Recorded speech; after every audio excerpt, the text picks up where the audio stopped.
Hello and welcome to this special broadcast from Srinagar. It's been exactly a year since Article 370 was abrogated, a massive moment in the history of Kashmir. And since the focus primarily has been on the law and order situation, how to change the law and order dynamics and how to bring things under complete control. I have with me a special guest, Lieutenant General B.S Raju, who is the GOC of the 15 Corps, prestigious and strategic Chinar Corps, and he is someone who has been supervising these operations, not only today, but he was also the GOC of the strategic Victor Force, which oversees all the operations in South Kashmir. Sir, welcome to our program. Thank you. Thank you for it. Sir, first question.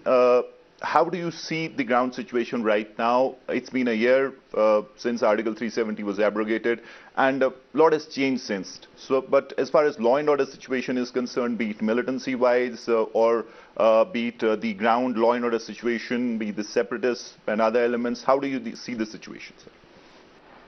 I think, in my opinion, we have seen change, and I would say that we have seen change for better.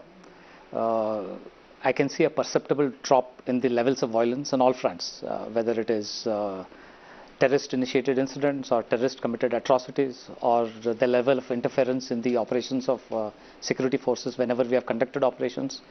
I see hope in the environment. I mean, I would say with a large section of the population, they are looking at this as an opportunity to look forward, look ahead. And I think that is the way we should be looking at this abrogation of 370, this anniversary. Right.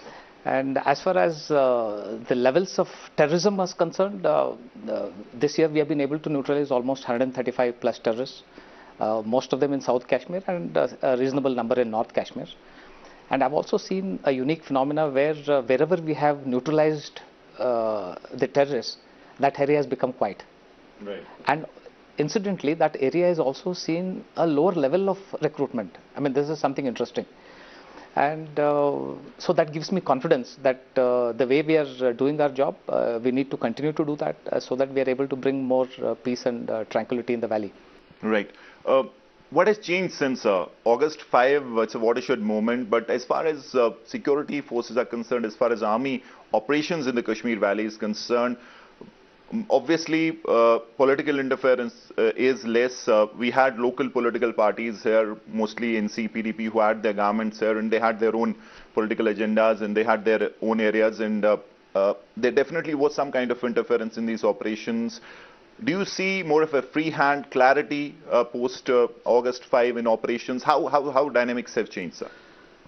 Yeah, I would say some change has taken place. I can tell you with confidence that even when I was GOC in Victor Force 3 years back in 17-18, we had a fair amount of freedom in the conduct of operations. Yes, there used to be some hiccups here and there, but basic operational freedom was always retained by the army, and that's how we were able to manage the situation. And yes, in the new dispensation, we definitely have more freedom, but also comes more responsibility. Right. And that's very important because I must tell you without any hesitation that we are far more careful in conducting operations than we were ever before. We realize that we are put to greater scrutiny, and to that extent our operations are more measured, are more focused, are done in a manner where we cause minimum collateral damage. The troops are bound by high ethical standards because you are responsible, far more responsible than ever before. And this itself is giving us more traction because when we do our operations in a clean manner, in a professional manner, we have gained the confidence of the population, and that is given us a better bond between the security forces and the local awam, and that is translating into lesser interference in the operations that we are conducting. Right. So I think we are in the right direction. So you mentioned 2017, after Burhan Wani's killing, we saw a lot of recruitment. I mean, young impressionable minds in those funerals really coming out in a big number, and then the gun was dangling and they picked up the gun. And 2017 was it was all about Operation All Out, and we saw so many commanders, militants killed. So it's been 3 years since, and so many political changes have happened. So you commanded the Victor Force, was one of the most successful years, 2017, against militancy. What has changed since, as far as ground situation is concerned? Do you see any change? Yeah, the levels of recruitment that you spoke about definitely has seen a downward trend. You know, like you mentioned about 2017. In fact, 2018 had one of the highest levels of recruitment. We had close to 217 new recruits who got enrolled. And come 2019, it had actually reduced to around 117, 120.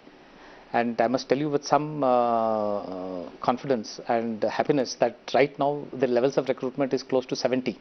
That is the last recorded in the MAC. But I'm told in the last 10, 20 days, another 7 to 8 people have joined the ranks of Tanzims. But the trend is clearly seen. We have come from 200 to 100 and plus to sub 100. This gives me confidence that we are on in the right direction. Right. Our methodology of conduct of operations, our methodology of interacting with the Awam, our outreach to the Awam to reduce recruitment in terms of reaching out to the parents of children who are vulnerable. We are trying to identify and we are reaching out to the population, to the elders in the villages to come to us and tell us that they feel that their son is walking the wrong path, right, or is going on the wrong path. So we are trying to intervene at that stage to get him back on the right line. And that's where I see the maximum opportunity. And here I would appeal to the population here that please come forward and help us to help you. That's the way I would like to put it. And even during the operations, anybody who has picked up the arm and we come to know that we are able to identify the individual who has been trapped, we try and get their parents. We have made appeals. One odd time we have had success, but not too often. So the point I'm conveying is that these are our people. We realize that they have just taken the wrong path under the influence of wrong people, whether it is within the country or from Pakistan. So we need to get them back. We want them to come back to the mainstream, and our attempts in this direction will be very focused and consistent. So, moving away to the political side of things, post August 5, that smokescreen has vanished. I mean, there was a in between a smokescreen that was used by mainstream political parties in the Kashmir Valley, which was mostly when in power, you are the biggest nationalists. When out of power, you certainly try to play the soft separatism card, maybe for votes or whatever. Do you think there is a complete clarity now that either you are a nationalist, you're on the side of the country, or you are on the other side? How do you see that changing the political dynamics here? Do you see any relevance left for mainstream political parties to really indulge in that kind of politics? I would like to answer this question in a slightly different manner. The role of the army is to maintain peace and tranquility, whether it is on the line of control or in the hinterland, and create conditions for political activity. Exactly. So, in my opinion, we have done a lot of hard work, all the security agencies. And because of the synergy that has been there between us, the police, the CRPF, the civil administration, the int agencies, we are able to ensure that the levels of violence have been kept at a level where we can start to think of the political process that you are alluding to.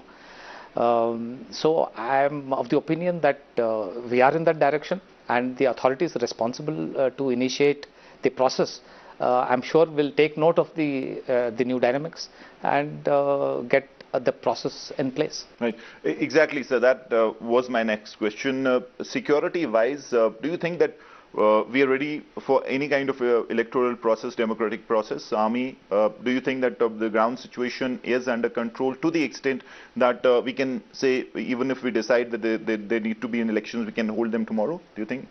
I think, like I answered in the last question, that the basic environment is taking shape, I will put it that way.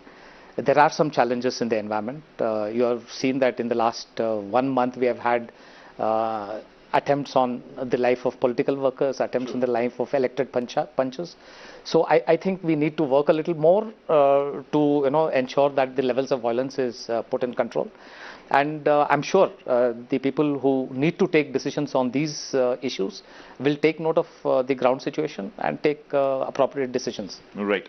So now let us focus on the line of control. So we know launch pads are active. They are as active as they ever were.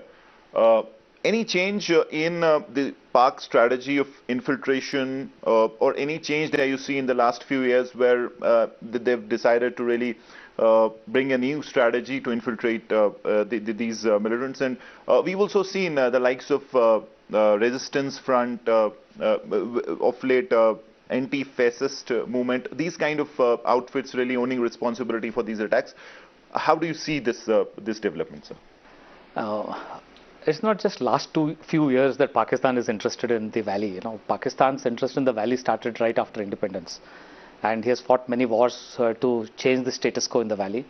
So his fundamental desire to change the borders very much exists, and to that extent, I see that he remains focused. I've said this before that whenever there is peace in the valley, he wants to create disturbance, and whenever there is disturbance, he keeps quiet because that is what he desires.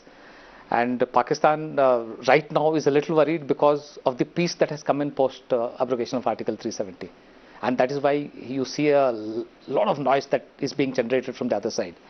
And that noise is in two forms, if I can put it. One on the line of control, where we clearly see that there is a large number of infiltrators, terrorists who are waiting to infiltrate. Their launch pads are full. And in the last few months, we have seen multiple attempts being made to come inside. This year, in fact, it started a little early, right in the month of April, when the snows were fairly high. And in the last 2 weeks, I must tell you that we have had 2 attempts being made, which were successfully foiled by our formations. Right.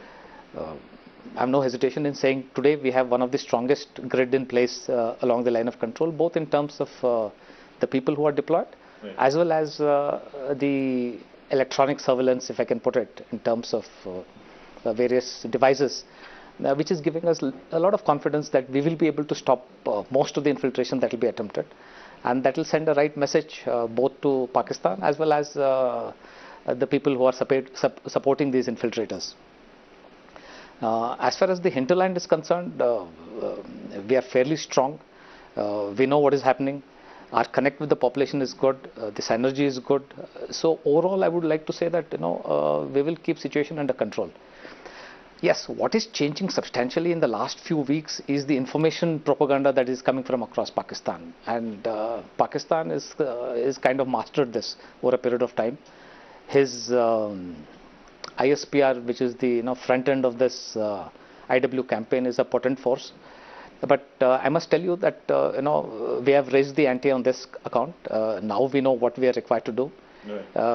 We are able to counter the propaganda that is coming from the other side, and most importantly, our plank is that our operations are clean, our conduct is ethical, and when you do things rightly, it is very hard to counter it. Yeah.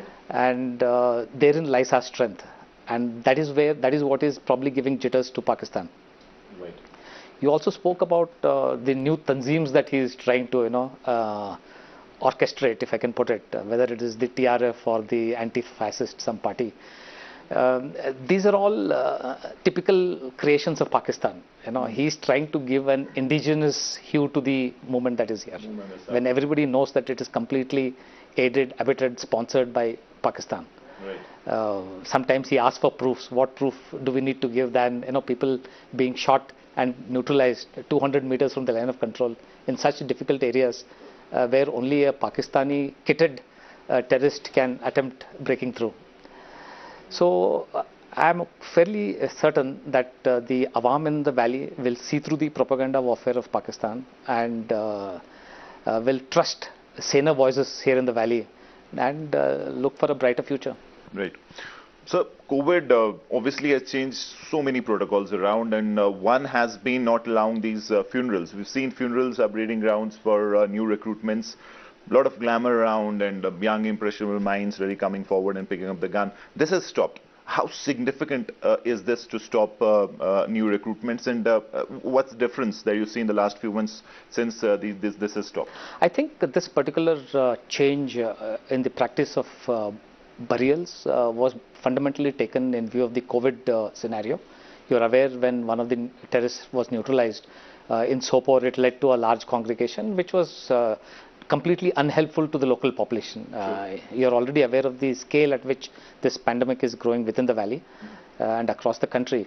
So I think authorities who are responsible took the right call to ban this, and I must tell you that this definitely has helped us in reducing the overall levels of radicalization, if we can put it, or levels of alienation, which typically comes to the fore during burials, which is a very intense emotional moment. Right now, what is happening is that anybody who recognizes the terrorist who has been neutralized is given an opportunity, is given an appropriate place where the mortal remains are buried with full honors. And definitely in the long run, this will help in reduction of new recruitment. And when I gave you the figures of overall dip in the recruitment, I would say that this is one of the contributing factors. Right. So moving away from this, let's talk of the economic situation in the Kashmir Valley. We've seen bouts of turmoil. Even before August 5, there were bouts of turmoil, and there's a lot of despondency as far as traders are concerned, businessmen are concerned, and also because of the communication issues. Still, we don't have a 4G high-speed internet. It's a backbone as far as businesses are concerned in our times. Do you think that more needs to be done to bring in these investments? There was this lot talk about the investors summit. Obviously, because of various reasons, it could not happen. Do you think there's a need, when you talk of full integration, there's a need to really forward the fruits of full integration, like investments, development? Because right now, as I said, things are pretty precarious on the ground. Economic situation is very bad. So how do you look at all that? I would like to put some timelines to this, and it's important. If you recollect, after the 5th of August, initial lockdown which was there, which was more for the safety and security of the people, Right. You are aware of what happened earlier post Buranwani, when, there are a large number of casualties, and the security forces can say with pride that post the abrogation, there was no civilian casualty. After that, for the next 2-3 months, it was the separatists and the militants who actually called the Bandh, Right. which kind of opened up by the month of December, January. Things had started to open up. By January, the streets were full. Yeah. And by February, if I recollect, the schools opened up completely. Yeah, things. The schools were completely open. There was so much of enthusiasm in the air. The levels of violence were completely down. I recollect, I take stock of number of tourists who visit Gulmarg, and I recollect something like 500 to 700 tourists were already visiting. So the winter tourism was already in place, including a substantial number of foreigners were visiting that place. And then we had month of mid-March, the COVID issue started, and third week of March we kind of went into a COVID lockdown. So that actually put a stop to a lot of activities that were actually put in, which were to be in the pipeline. But I must tell you that even through this little lockdown, a lot of activities have begun. I keep visiting forward areas, especially in North Kashmir, where there are panchayats who are already elected, and we have a substantial amount of money in their accounts. The works have begun. And I can see hope in their eyes, when they see themselves being empowered with money and the authority to, make a difference to their own lives. In fact, I can quote that yesterday we had the divisional commissioner as part of the core group meeting. He shared with us that almost 14,000 small projects of varied types which were pending in the last 3 to 5 years have already been completed, Right. or are in the various levels of completion. So my understanding is we have to give time. To expect things to change in 1 year is unreasonable. Right. You have to give the system to reorient and start looking in the right direction. I am an optimist, and I see things moving in the right direction. We expect people to be a little more patient. And as you said, things like investment and all are already in the pipeline. I'm sure people, once they see a little bit of normalcy, a little bit of peace, will come to the fore, put in some investment, and change the lives of the people here. Right. Sir, we've also seen this crackdown against the separatists, against their B teams, against their aides. What it has led to is these shutdown calls have suddenly stopped. The security situation as far as law and order is concerned is much, much better. And there's a clarity as far as going after them is concerned. There is no good separatists or bad separatists or good enemy and bad enemy. So has that clarity really helped in ensuring this stability that we're seeing? Because at least as far as law and order is concerned, it's way, way better than what we've seen in the last many, many years. So do you think this clear approach, this approach of clarity, that you have to really go after them to really bring normalcy and really stop this conflict industry, because it was in many ways a conflict industry that was going on. I mean, a few people here and there, and a lot of money around, and then shutdown calls and all that was happening. So how do you view that? How it has changed the ground in dynamics there? Firstly, the issue of law and order is typically a police subject. We don't generally get into this domain. But I must also tell you that yes, the separatists have been shown the door. Their relevance has definitely come down, and that is good for the population. And more importantly, even today, whenever the separatists have called for a bandh, there is no impact at all. It is not that they are not calling for bandh. They are asking for a bandh, but there has not been an impact, which basically tells that the confidence of the people in the separatist politics has substantially reduced. Right. And that gives me hope, that they are looking away from the old order and looking at the future, which is far brighter. And this clarity should definitely pave the way for more peace in the valley. So as far as the common man is concerned, we've seen that certain protocols and certain drills were changed as far as convoy movements and highway patrolling and security is concerned. Over a period of time, now that happened last year after the Pulwama attack. So now do you think that time has come to really relax things as far as the common man is concerned, his movement, and make it slightly more friendly as far as convoy movements and the man on the street is concerned? Yeah, you're right. After the Pulwama, the ID attack, certain stricter protocols definitely came into place. And I must tell you that over a period of time, it has been modified. The levels of inconvenience to the local population has come down substantially. We are further fine-tuning it to ensure that the relaxation that should naturally come as a consequence of peace should happen to the local population. So the amount of time that a side road is stopped has now been reduced to the bare minimum that is required. It is still important that we avoid a major event of that nature. The desire to do it is very much there. We have had a certain number of vehicle-based IDs neutralized in the last few months. So we are very conscious of the threat. So the necessary actions to ensure that the threat doesn't manifest will continue to be there. But we are also equally conscious of our responsibility to the population to cause as little inconvenience as possible. Right. Obviously, it's a very fine balance to strike. But you talked about these threats. Do they still persist? Do we see a repeat of Pulwama, a desperation to do it? And do you think Jaish is the main force behind that? How do you see that threat, and how clear and present? The threat definitely is existent. I cannot say with any confidence that the threat doesn't exist. There is a desire. We have seen many indicators of that desire. When I talked about we having discovered multiple IDs, we having identified, we have neutralized a few experts who are typically called the ID experts. But Right. then there are new people who are available in the environment.